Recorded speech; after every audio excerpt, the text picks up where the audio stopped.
So that is what I'll be doing. And I just want you to, again, jot down the key big ideas, and just try your very best to sort of follow along and ask lots and lots of questions, please.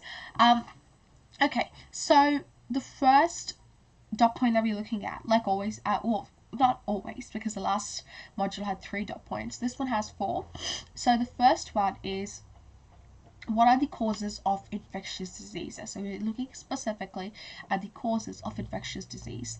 And our inquiry question is, how are diseases transmitted? So how do they, go about infecting, how do they go about infecting one person to the other?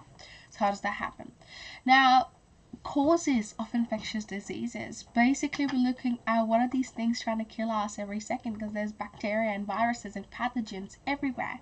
So we will look at the causes of different diseases. So what the types of murderous pathogens are and how do they go about trying to achieve their target.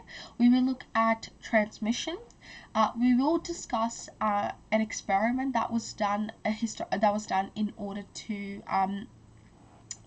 to sort of identify how a disease is transmitted and sort of conclude, like what causes diseases, and finally what the impact is on society. So, what is a pathogen? A pathogen may be a word that you have probably heard, or not, probably heard now after the pandemic, but or may not have heard. So a pathogen is any agent that causes or is capable of causing disease to the host. So anything that causes a disease and obviously endangers the host. So the criteria for a pathogen to sort of succeed is that firstly it needs a host in order to hijack the host's cells, or in whatever way they operate. Like a virus does that by hijacking the cells of a host, while something like a macroparasite finds habitat inside an individual and uses their nutrients and whatnot. So it differs based on every pathogen, but generally they need a host, and they can only cause infectious diseases that transmit from one person to the other. They cannot cause non-infectious diseases. So the terms that I'd like you to remember here are microbes. Microbes refer to microorganism. Anything that's small cannot be seen with the naked eye. All pathogens are microbes, but all microbes are not pathogens.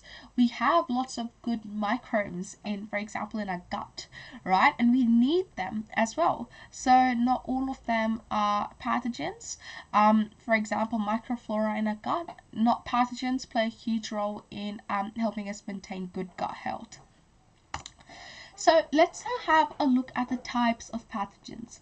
You'll have to remember what they are and also examples of diseases that they cause.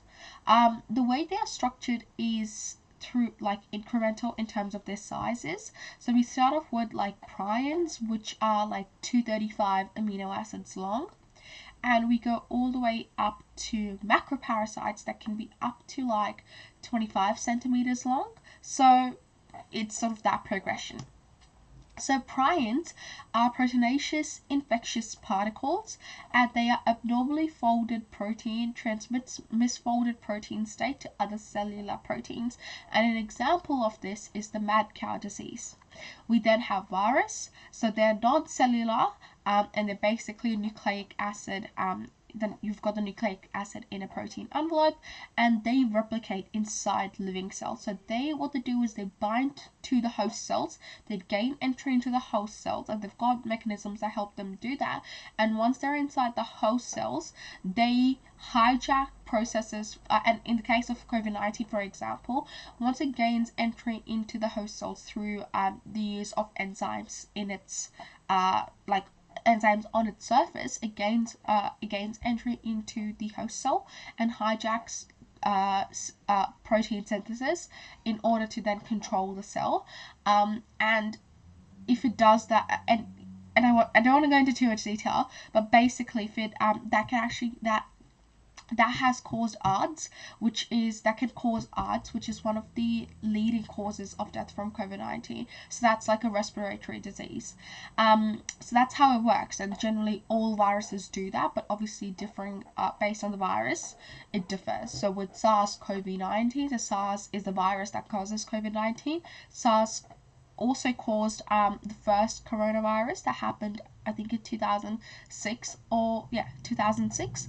And there are other also diseases that it has caused, like the MERS virus in the Middle East. Okay, so an example of that is measles, right? And of course, COVID-19. Bacteria. So bacteria is single-celled prokaryotic organism. It reproduces by binary fission. So hopefully we all know what binary fission is from Module 5.